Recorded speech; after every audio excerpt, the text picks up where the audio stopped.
Hello my loves, welcome back. I have 2 months worth of books to talk to you about today because I didn't do a wrap up last month.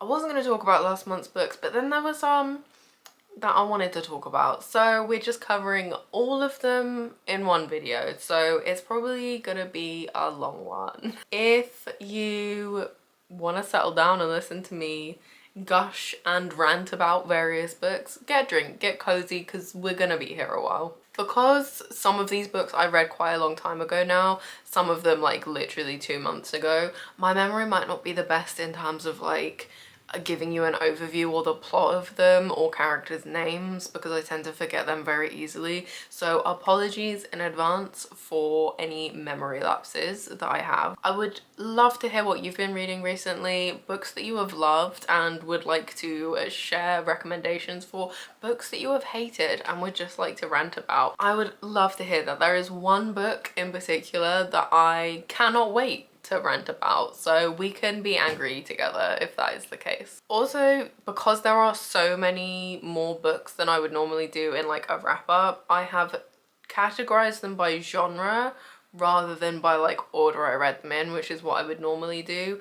So if you're only interested in like a particular genre, I have put timestamps so you can just look at the books that I read in that genre. Firstly, we have romance. I read 2 romance books in the past couple of months, despite me realizing and saying, I think a couple of times, I don't think romance is really the genre for me, so just be warned that my opinions of these 2 books might be very different to someone who does enjoy the romance genre. But the first one is A Demon's Guide to Wooing a Witch by Sarah Hawley. This I did read, I think probably about 2 months ago now, so my memory of this really isn't the best. However, this is part of like a little series of books called the Glimmer Falls series. Is that what it's called? I think it's the Glimmer Falls series. Each book in the series can be read as a standalone. They're not like follow-on plot, they focus on different characters. So I had read the first one, it was okay, it wasn't amazing, but because it was like okay, pretty easy to read, I picked this up just because I wanted something that would be quite easy to read. I first started listening to it as an audiobook and then switched to print copy when I found myself cringing too much at the audiobook. So this basically follows Calladia, who is a strong, independent witch who accidentally ends up helping the demon Astaroth, I think is his name, and it's basically like adventure quest kind of them bringing down this big bad other demon who's out for Astaroth. Astaroth and Calladia have history, they've had beef in the past, which I won't get into because that is the plot of the first book in this series, so if you haven't read either of them and you want to, I don't want to spoil it. But Calladia and Astaroth do not like each other and they basically accidentally end up working together, and of course romance ensues. So I rate this book 1.5 stars.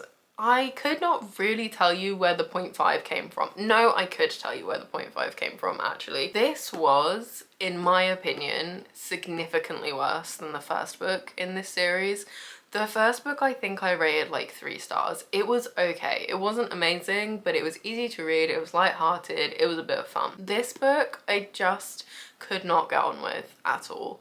It was easy to read, but I was also getting increasingly annoyed the more I read it. I felt like the characters in this book were very, very shallow. Calladia's only personality trait was the fact that she was strong and independent. That was like pretty much it. She wears workout clothes all the time, she's muscly, she's like, that is the only character trait that she has.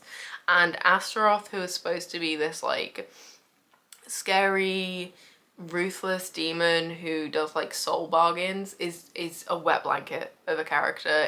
I was so disappointed and bored by him as a character. I also found this book just particularly cringy. I have discovered that I find a lot of modern romance or contemporary romance cringy. I can't 100% put my finger on why that is. For this one in particular, I can tell you why. And that's because it's in like a world of like witches, demons, all of these different like fantasy creatures just living and coexisting with humans quite normally. And there are just things that are renamed to like fit in with that world. Like for example, TikTok was called like Clip Clop, IKEA was called Lykea, and just little things like that I just found too much for me. It was too stupid.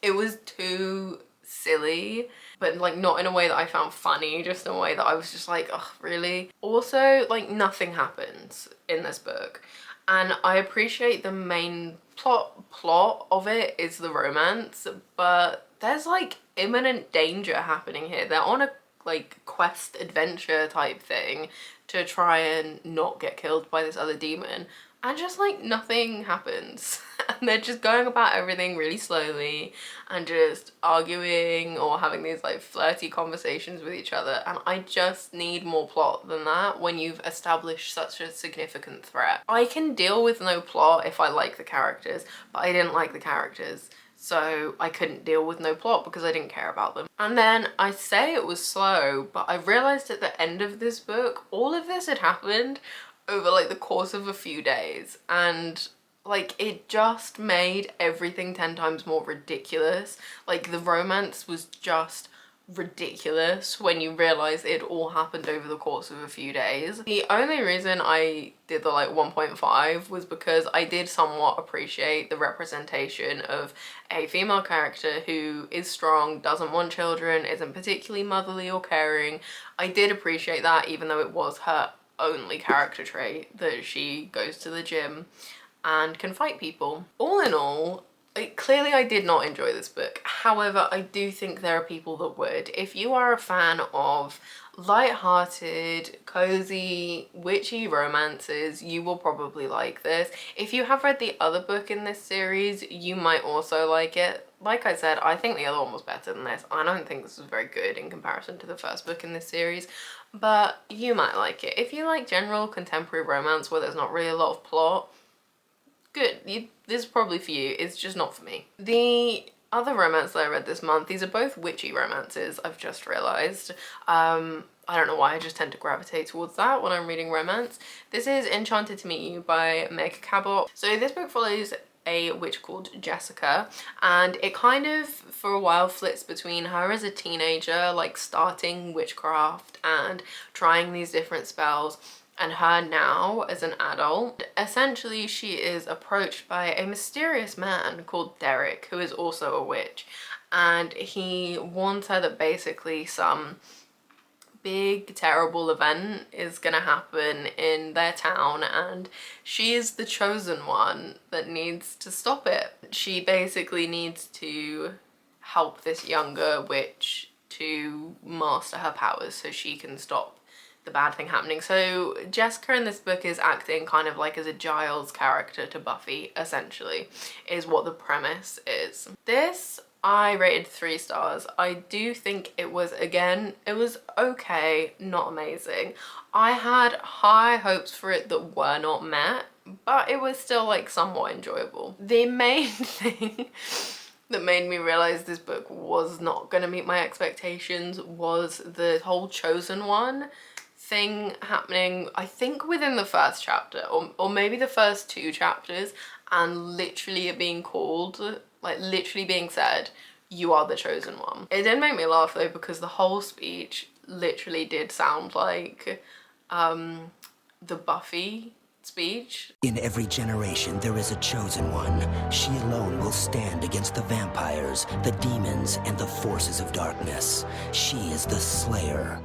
It sounded like exactly like that. I don't know if Meg got inspiration from that, but anyway, I read it and was like, oh my god, we're really saying you're the chosen one, but it also did kind of make me laugh. It was that kind of silly that I was like, oh, okay, this is kind of funny in a way. What I did enjoy about this book was the like flashes between Jess as a teenager and her now, and like the differences in her as a character, but also in her practicing of witchcraft. I did really enjoy that. My only complaint with that is that that kind of stopped, I think, like halfway through the book. I think if that had been continued or like drawn out a little bit longer, that could have been really interesting. I personally really liked seeing that like development of her, but also how everything potentially could have started and been linked. I did also really enjoy like the comments about the history of witchcraft and how women were persecuted in history, being accused of witchcraft and executed. That was brought into it quite a lot, which was quite interesting and not something you really typically see in a lot of modern witchy books. So I quite liked that little addition. The romance itself was also like okay. The dialogue at times was a little bit like unrealistic, but it didn't feel like too fast the way I feel like a lot of these types of books tend to go. However, again, I did realize at the end that all of this happens over a week,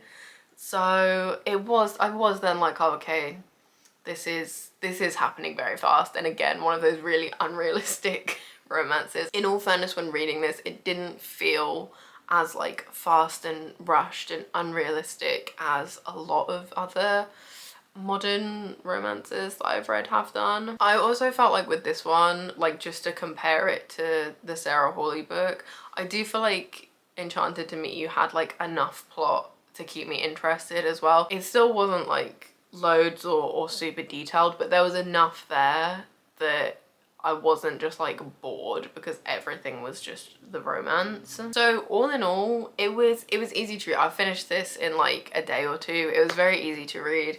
It was not awful, not great, just, you know, decent, enjoyable, alright. And I would recommend this similarly to how I would recommend the Sarah Hawley book, but I would recommend this over the Sarah Hawley book. I think this was better. Okay, we are moving into fantasy now. I have a few different fantasy books for this month, all of which I think I was pleasantly surprised by, so that's good. So the first one is Dark Rise by C.S. Pascat.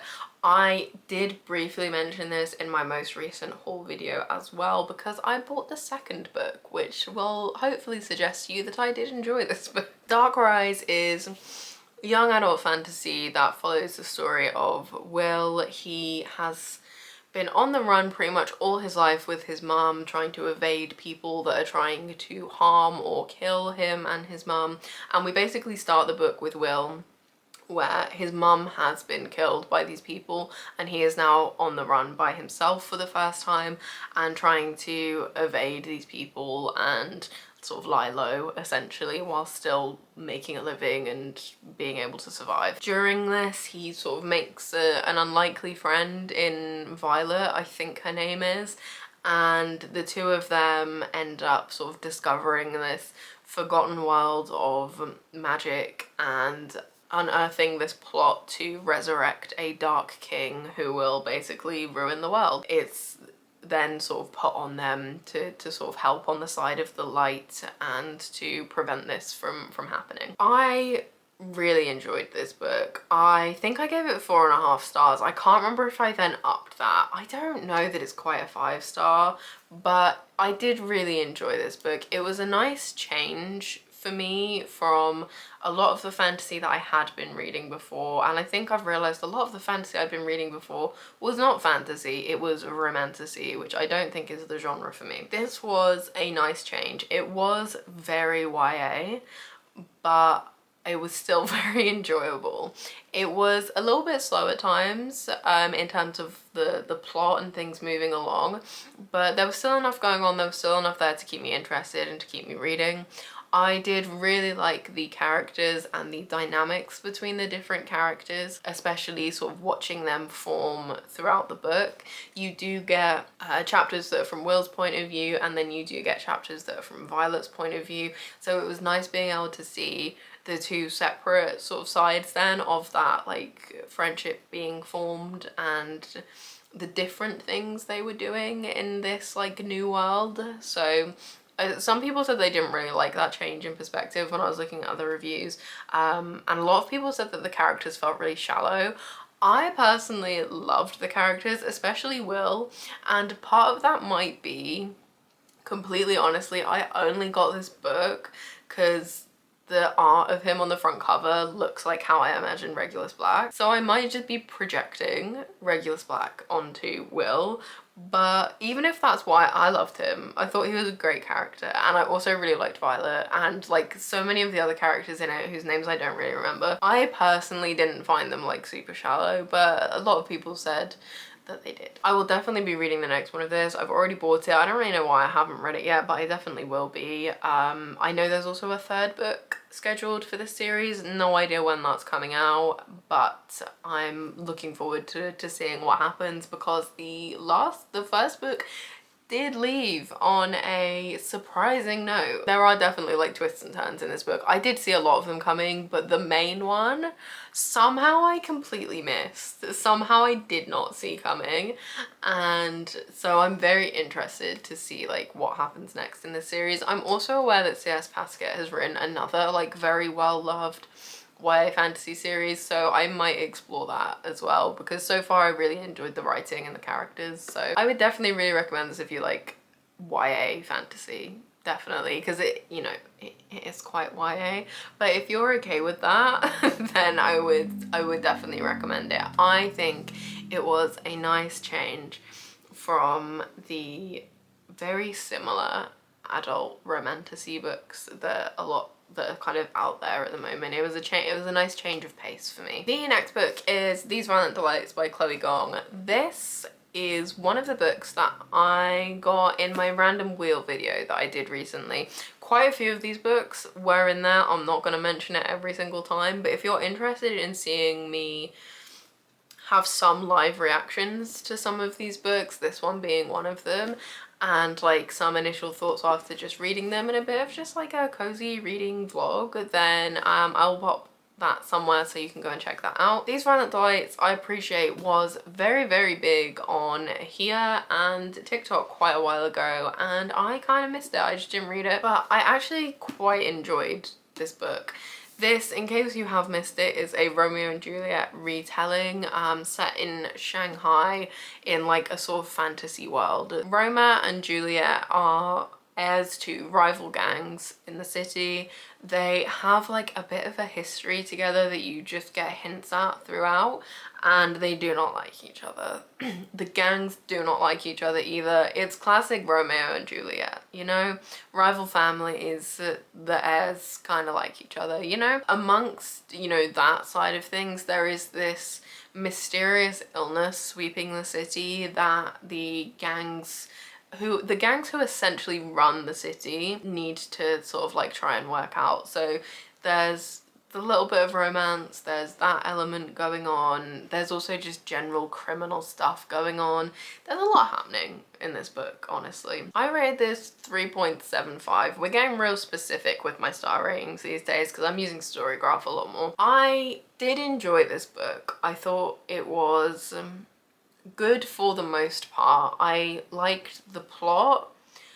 I didn't love many of the characters, to be honest, but what was happening was interesting enough and engaging enough that I didn't really mind. I didn't like many of the characters very much. I do feel like there were points in it where you just suddenly are slapped in the face with some really bad writing and some really bad dialogue. Like, for the most part, it's not that bad. You'll just get the occasional part where you sit there and just have to like pause for a minute because it's just bad. But for the most part it was decent. For the most part it was okay. This was also a little bit slow at times, which is why, like, you know, it wasn't quite up to like the 4-star level. And like with the characters as well, I can get over the occasional bad bit of writing if the rest of the book is alright, but the characters, I just didn't really connect with them very much. There were some characters that I did really like and I sort of cared about, but for the most part I didn't really care about Roma or Juliet. Roma was another wet blanket of a character that I did not really care about. His like friends though, I loved them. They were great. I don't remember what either of their names were, but they were great. They were the best characters in the book, in my opinion. And yeah, because it was a bit slow at times, that's what's kind of brought it down, so it's not quite a 4-star. But again, I did generally enjoy it and will read the next one. I have got the next one. I'm not sure when I will. It's not like high on my priority list to read because it was like okay but not amazing, but I did enjoy it enough to want to know what happens and to read the next one. This also, I would say, if you're wanting to read this and you haven't, where it's a Romeo and Juliet retelling, you might expect like a fair bit of romance. I would say this is like pretty light on the romance. There's not really much that happens. I didn't have a problem with that. I quite liked that and kind of preferred that because it is like slower. But I appreciate some people might be a bit surprised by that or not enjoy it for that reason. So yeah, it was more so focused on like the other plot points rather than the romance. That's just kind of there as an additional thing. It's not like the main focus. But if you don't mind that, you would probably quite enjoy this if you can get over the parts of terrible writing and terrible dialogue that just slap you in the face sometimes. The final book in the fantasy setting is The Prison Healer by Lynette Noni. I got this because it was 99p on Kindle last month and the premise seemed like somewhat interesting, if not a little bit confusing, and it had a nice front cover. That's why I got it, and I thought it would be an easy read, and it kind of was. So our main character in this is Kiva. She is in prison and has been in prison for like, I think like 10 years when we start the story. She was taken into prison as a child and she now works in the prison as the healer after learning how to do that from her dad. Outside of the prison, there's like a bit of a civil war brewing. There's this rebel queen who is trying to overthrow the crown and sort of take her place as ruler of the continent. I don't really know. There wasn't a huge amount of world building in this, but we'll get to that later. Yeah, she's trying to overthrow the monarchy and become ruler of this place, and she ends up in the prison that Kiva is in. She's really unwell, so Kiva has to look after her. The rebel queen is sentenced to a trial by ordeal, which is essentially 4 separate trials, all based on different elements, as in like water, fire, like that. But because she is not well, Kiva takes her place and does them instead, and that is essentially the premise of the book. This was another 3-star. This was enjoyable, but it wasn't like amazing. It wasn't like the best fantasy book I've ever read. It was a little bit slow to start with. However, I did quite like a lot of the characters. So even though there wasn't a lot happening for the first like, I don't know how long, I was quite enjoying getting to know these different characters and seeing their like relationships with each other within the prison. I think that was something that really carried the book, was the dynamics and friendships and like almost like that found family type element of the different characters' relationships with each other. That kind of carried it for me and made me not mind quite as much that it was a bit slow and there wasn't like a huge amount happening a lot of the time. I do feel like as well with the plot, it did feel slightly anticlimactic a lot of the time. Like I never really got a sense of tension or feeling like Kiva was in danger during sort of all of the trials. Not that it wasn't like, the trials were dangerous. You're not supposed to survive these trials and that was told to us, but I didn't actually get like that emotion or that tension of things happening. So things just kind of felt like, yeah, just a bit anticlimactic because I was like, well, it'll probably be fine, so you know, whatever. And then also, like I kind of mentioned there wasn't great world building in this. However, reflecting on it, I'm not quite as mad about it because we're obviously seeing this from the point of view of Kiva, who has been in prison for 10 years. So she probably wouldn't really know what was happening in the outside world. So it's, I don't know if that's like a lazy excuse for there not being great world building. And you know, there is another book in this series, so maybe we'll find out more then. But it just, yeah, it just felt like, I don't know if this is a country, I don't know if this is a continent, I don't know who these royal people are, I don't know if there are other countries there as well, you know? Like, I didn't really know any of that because it wasn't really explained to us, but I think that can be understood because Kiva wouldn't know a lot of that because she was brought in when she was a child and now as an adult has no contact with the outside world. The only other thing I will say about this, the end of the book really pissed me off, and my rating of this probably would have been higher if it wasn't for the end of the book. I remember reading the last like few pages and being quite angry.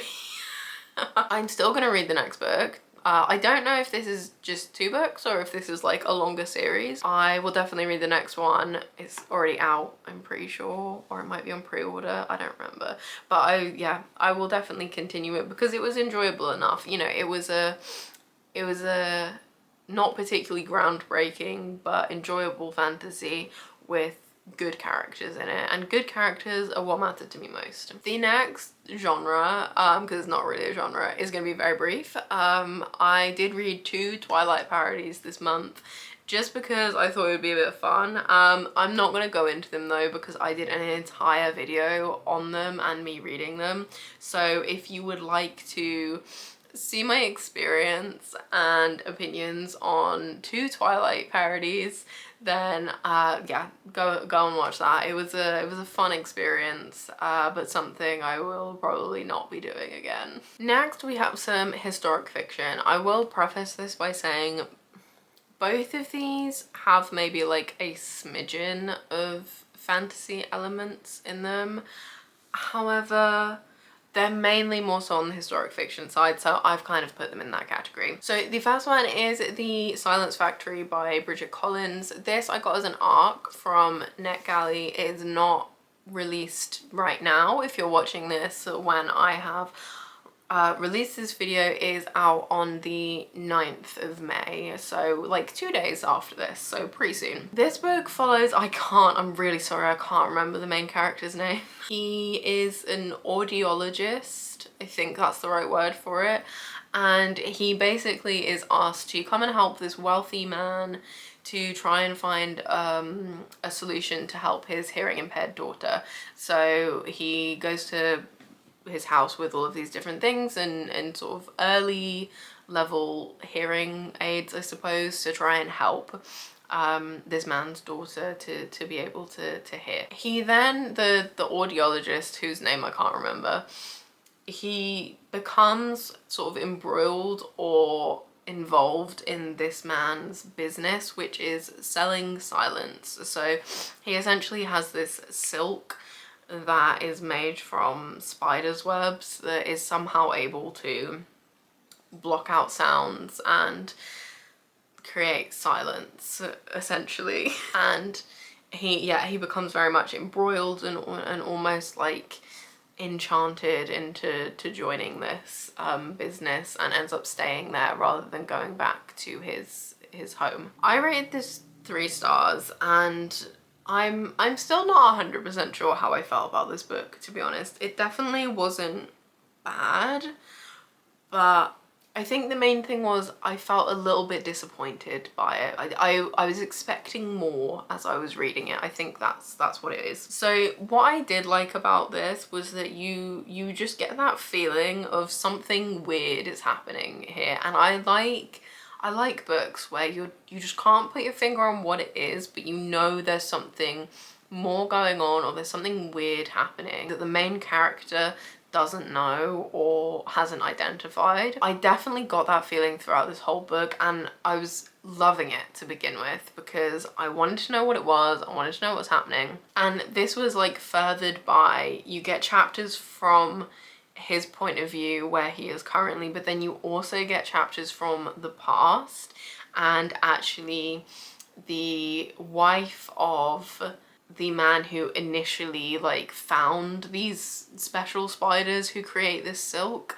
and like the journey to getting those, and basically how we led to where we are today. Those diary entries were becoming increasingly strange, and like something was happening, but you weren't sure what it was. But then I was just left disappointed by the explanation of it, because there wasn't really an explanation of it. I will say that the main character I did quite enjoy. He was painfully relatable at times, because he would just do and say certain things that I would just be sat there reading it like, what are you doing? Why are you doing that? Please don't do that. like in a like, oh my god, this, I'm getting secondhand embarrassment from this way. And that was quite enjoyable, going through those emotions with him. You know, that made it quite compelling and made me want to finish reading it, because I wanted to know what happened to him.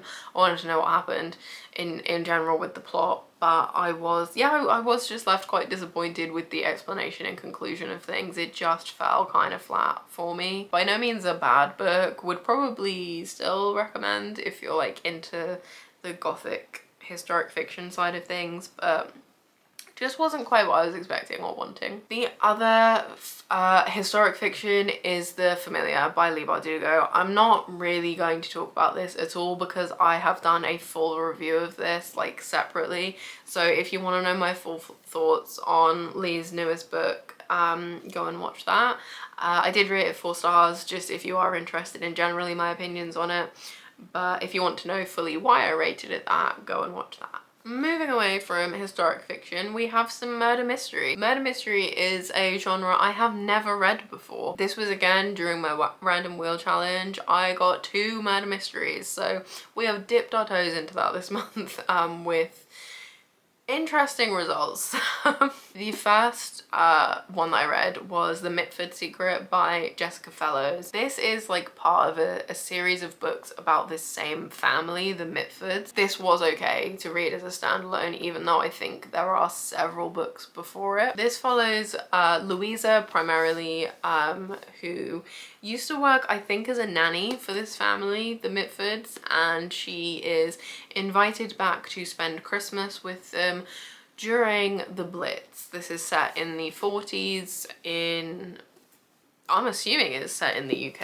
I actually don't know. Louisa's husband has gone off to fight, so it's just her and her daughter who go and spend Christmas with this very wealthy family. Louisa somehow has become a private investigator. Again, I appreciate this probably would have been explained in the previous like 5 books I think in this series that I didn't read. One day a psychic comes to the house and says that a murder was committed years ago and it was never solved or never even reported, and Louisa as a private investigator becomes very interested in this and starts trying to solve this, and then further developments and things happen throughout the story. I was not a big fan of this book. I rated it 2 stars, and this was the first of the murder mysteries that I read, and I thought that murder mystery was just not for me. I think potentially just this book was not for me. I didn't know who any of the characters were, and that could be my own fault for not reading the previous books in this series. Even after kind of familiarizing myself with them,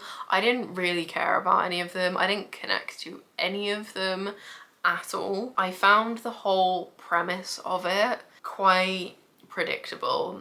I thought it was just the way it was framed as like everyone was very, very obviously hiding something was just quite frustrating to me, and it didn't lead me thinking like, oh, what are they hiding, or ooh, who is it that's done it?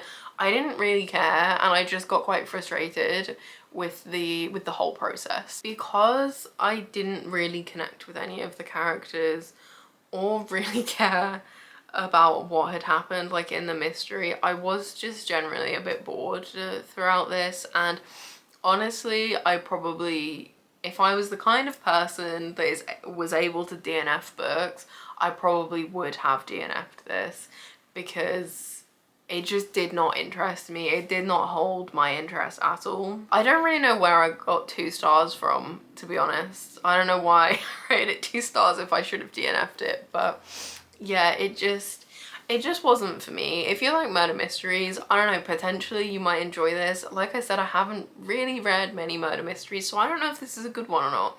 You might enjoy it if you like murder mysteries, or if you like wartime books, because that was somewhat of a pressing theme throughout the book, was it being in the middle of World War II. I just personally, this wasn't for me, and I wouldn't generally recommend it as a book. The other murder mystery that I read was The 3 Dahlias by Katy Wilson. This is slightly confusing to explain.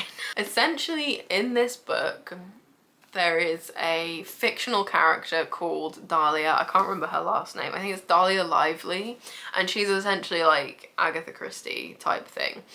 And there's been films made of those stories, and the 3 actresses who have played Dahlia Lively over the years are all invited to this convention for like super fans in the lead up to the filming and release of a upcoming Dahlia Lively film. So there's Posey, who's like the young one, she's the newest actress who's gonna play Dahlia. There's Carol, who had played her in the 70s, and then there is Rosalind, who played her like when Dahlia's like movies first started, so like let's say maybe in the 40s, I don't really remember. So there's these 3 women of like different generations coming together for this convention, and of course what happens, an actual murder happens at the convention.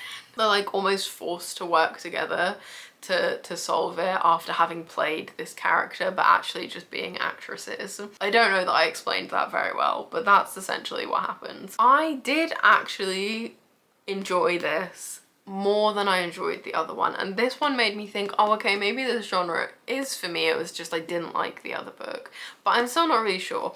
I rated it 3.75. I don't know where I settled on that, but yeah, that is 3.75.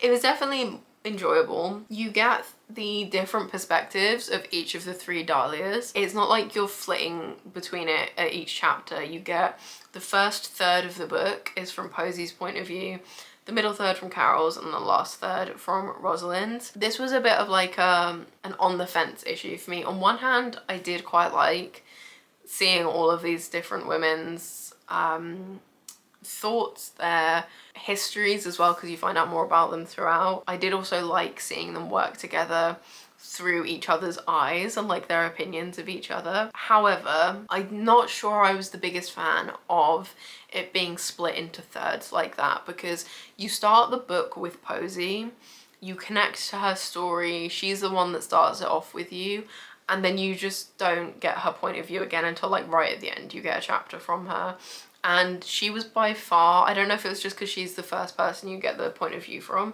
but she was by far the one that I enjoyed reading the most, and the one that I would have preferred to stay with for the whole book. So I'm kind of, on one hand I liked that switch in perspective, but on the other hand I didn't like it. This was also a little bit slow to get started with, but once you were in it and you were kind of used to all the different characters and people and their relationships with each other, it was like quite engaging, and there was like a decent amount of stuff happening to keep you going and interested. The like final conclusion and like working out of what happened was a bit complicated. I don't know if that's just because like murder mysteries have that need to be like surprising and shocking, or if I'm just like not quite clever enough to work them out. I don't know that like I would particularly reach for more murder mystery, but I did enjoy it more than I expected to, because after the other one I was like, I never want to read murder mystery again, but this has made me think maybe I will consider it. I would definitely recommend this instead of the other one.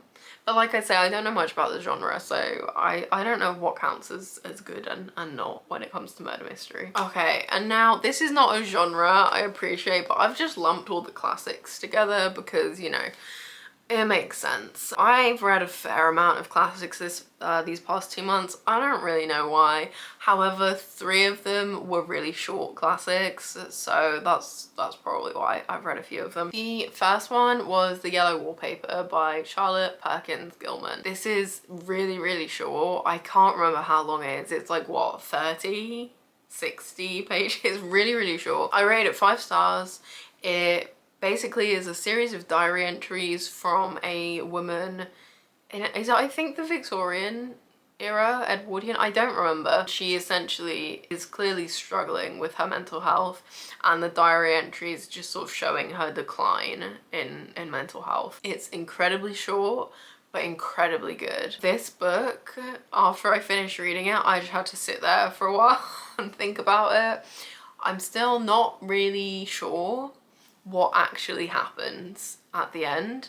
I have my own interpretation of what happened at the end, but having looked online, I've seen a lot of people have different interpretations of what happened.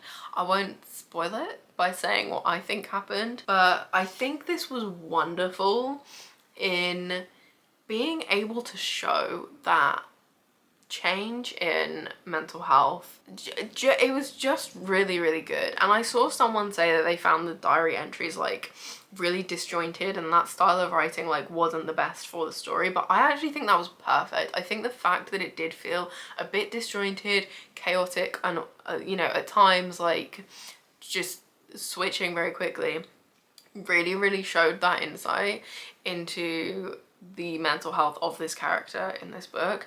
And it was just really, really good, and one that provoked thought in me and has stayed with me for a while afterwards. Genuinely, this is, like I say, really short. I think I read it in like 20 minutes. It's not very long. I would really recommend it to everyone because it was really, really good. The next book is Wuthering by Emily Bronte. I started reading this book a really, really long time ago. I say a really long time ago, it was probably like a few months ago. For whatever reason, I then just never picked it up again. I just did not continue with it.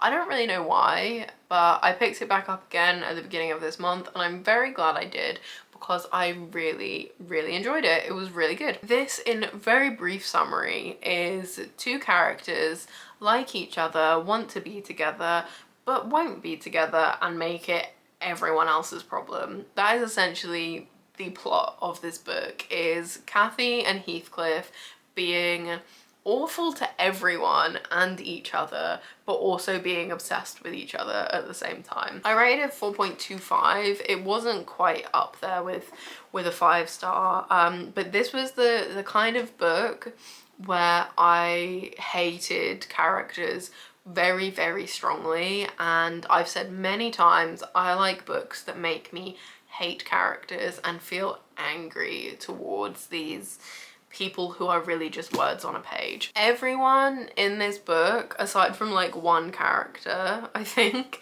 that I liked, was awful. I didn't like anyone in this book at all, but you're not supposed to. They are supposed to be insufferable. They are supposed to be awful, and it is supposed to show the negative consequences of obsessive love. However, it was, even though everyone is unlikable, it was still, to me, very enjoyable, and also to me, as a classic, pretty easy to read. Like, the writing style, I didn't feel it particularly was difficult to read in comparison to some other classics that I've read. I think the things that held it back for me was, one, I wasn't a really big fan of the ending at all. I did not like that what happened. Also, I was hoping for more spookiness, and admittedly the only thing I knew about this book beforehand was the Kate Bush song, which I appreciate is probably not the most great way to get your information about books, but I was expecting more like spookiness, and there isn't really any spookiness, and it is gothic, definitely. It is bleak and depressing, but I was expecting more spookiness and there wasn't, so that was kind of a bit disappointing. If you don't want to read about two characters who you will definitely hate, this probably isn't for you. But if you want more of that like obsessional love that causes a lot of toxicity and there is not a happy ending, you will like this book. Definitely. The next two are also shorter ones. So the first one is The Strange Case of Dr. Jekyll and Mr. Hyde by Robert Louis Stevenson. I've just had to look up his name 3 times because I kept forgetting it. Jekyll and Hyde, that has just become part of everyone's standard vernacular at this point. But I'd never read the original story, so I thought, why not? Let's do it. My summary for this book is a lawyer, for some reason, just a lawyer, tells the story of his far more interesting friend, Dr. Jekyll. And yeah, that is what happens in this book. I did not enjoy this book at all. It's not very long. I can't remember if it's less than 100 pages or if it's just slightly more than 100 pages, but I rated it 2 stars. It was so boring, like so boring. I don't understand why this was told from the point of view of the lawyer at all, and then why at the end you get the whole story of what happened, of what Jekyll did in one chapter in a letter that he'd written. It would have been so much more interesting and more enjoyable to have the whole book from Jekyll's point of view. Or like, similar to with Frankenstein, yeah, he could still be telling the story to someone else or like through a letter, but don't just cram it into one chapter. Have the whole thing from his point of view. I didn't care about this lawyer at all. I don't care about his walks with his friend. I don't care about anything that he has to say. The far more interesting story would have been if the whole thing was from Jekyll's point of view, which is why I'm assuming most of the films and stuff that are about it are probably like that. I wouldn't know because I've never watched any of them. It was just really boring and it was really difficult to read. I didn't like the writing style at all. Just didn't get on with it. And yeah, I wouldn't really recommend it to anyone. The only redeeming quality of it was that one line that was like, if he's gonna be Mr. Hyde, I will be Mr. Seeks, because that was funny. But aside from that, if you already know the vague story of Jekyll is the good one and Hyde is the bad one, you don't need to read it. It's not worth it. It was really boring. The next short classic was The Metamorphosis by Kafta. This weird little book, oh, this made me think a lot as well. Essentially, Gregor works hard for his family. He's working all the time. He's the sole provider in terms of finances. And then one day he wakes up in his bed and he's just a massive insect. And then he has to live with the fact that he's a massive insect, and his family have to live with the fact that he's a massive insect.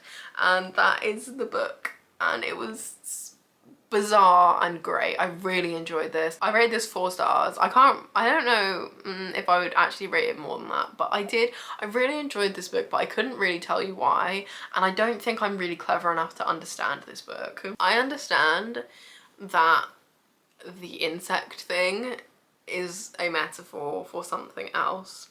I don't understand what it's a metaphor for.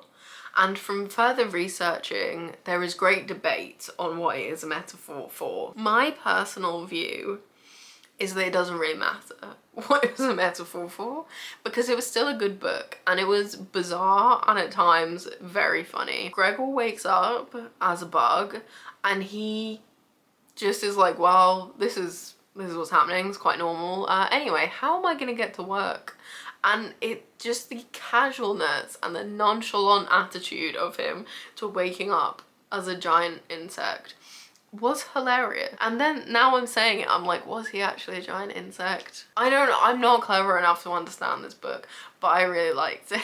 I did really like it. My own interpretations and thoughts on it are probably wildly different to what Kafta was going for. All I know about this book is that it made me think a lot afterwards, and I was just sat there for a while afterwards like, I need to talk to someone about this book, but I don't know anyone who's read this book.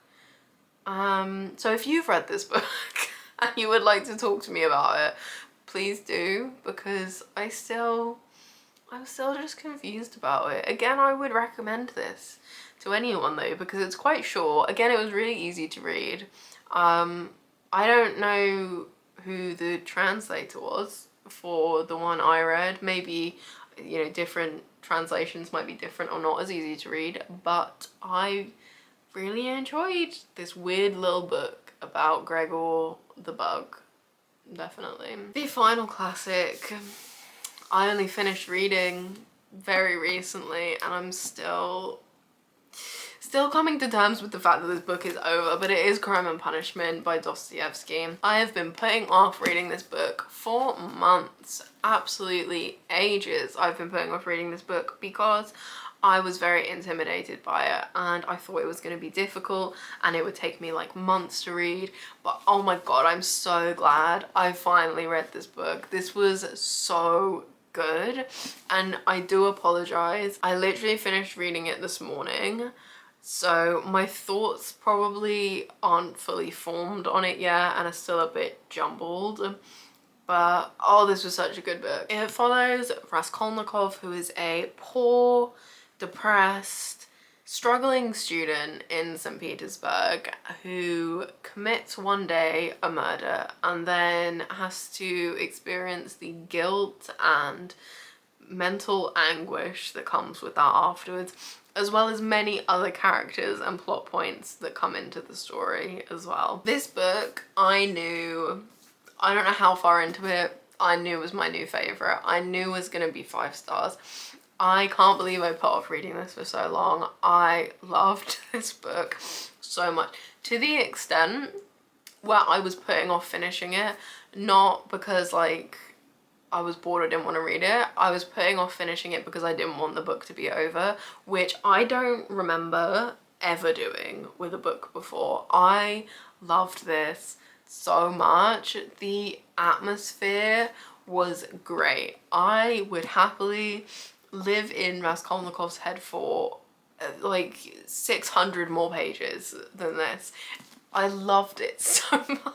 It was just really, for a very dark book and for his inner monologues to be incredibly at times chaotic and depressing, it was incredibly enjoyable. It was also incredibly easy to read, and I don't know if that is just the translation I've got, because I'm pretty sure the translator for this Penguin version had translated to make it easier like for English readers, like to the extent of like changing the tone a little bit so it's not quite as authentic to the way Dostoyevsky would have originally written it. So maybe I'll read a different translation one day, but this would just happen to be the one that I had. I don't care that you're not supposed to like Raskolnikov as a character. I could not help but like him and root for him throughout this book.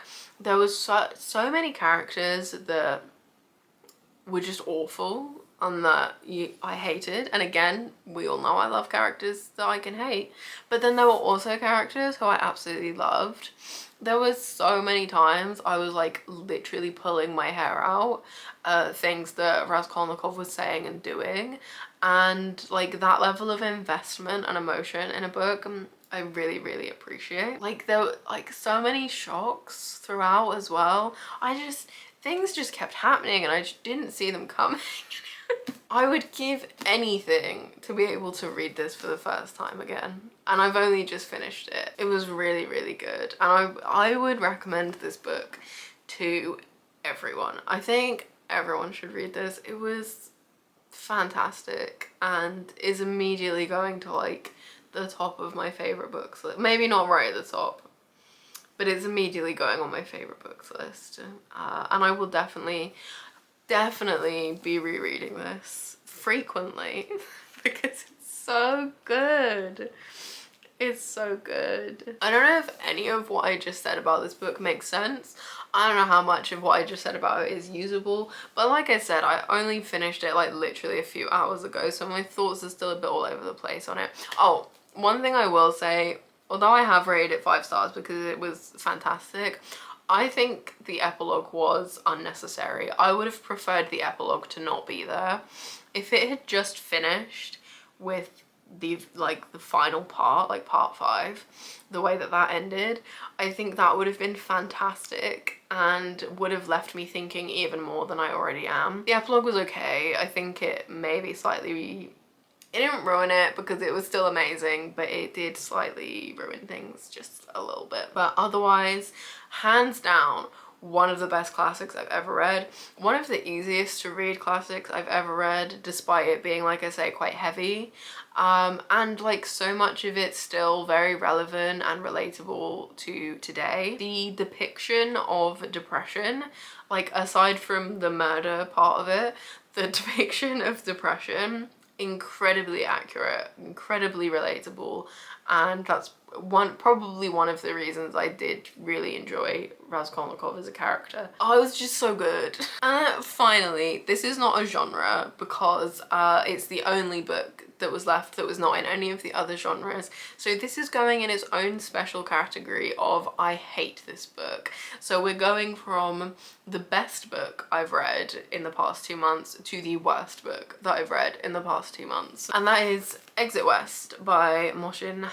I'm sorry if I'm pronouncing that name wrong. I did not enjoy this book at all. We're just gonna get that out of the way. I appreciate this is a book that a lot of people like and has very good reviews. So if you liked this book, I apologize for the rant that I am about to go on about it. This follows two people, Nadia and Saeed, who live in a unnamed country where a civil war is breaking out, and it basically follows them trying to flee war through these magical doors that are opening up throughout the world. I'm really sorry, I have nothing good to say about this book.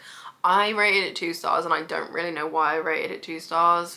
It probably should have been 1 star. It should have been a DNF because I was so ridiculously bored reading this book. It's relatively short, so I just kind of forced myself to finish it, but really I could have just quite happily stopped reading this very early on. I knew this book wasn't going to be enjoyable to me very, very early on, and that is primarily because of the writing style. I think the story itself could have been really good. I think it could have been touching, sad, bittersweet. I think it could have been, but the writing style was just not for me at all. And I appreciate some people will really enjoy this writing style, so this isn't me saying it's bad, this isn't me saying no one else will enjoy it, but for me, just did not work. It was, in my opinion, more infuriating to read than Charles Dickens, and we all know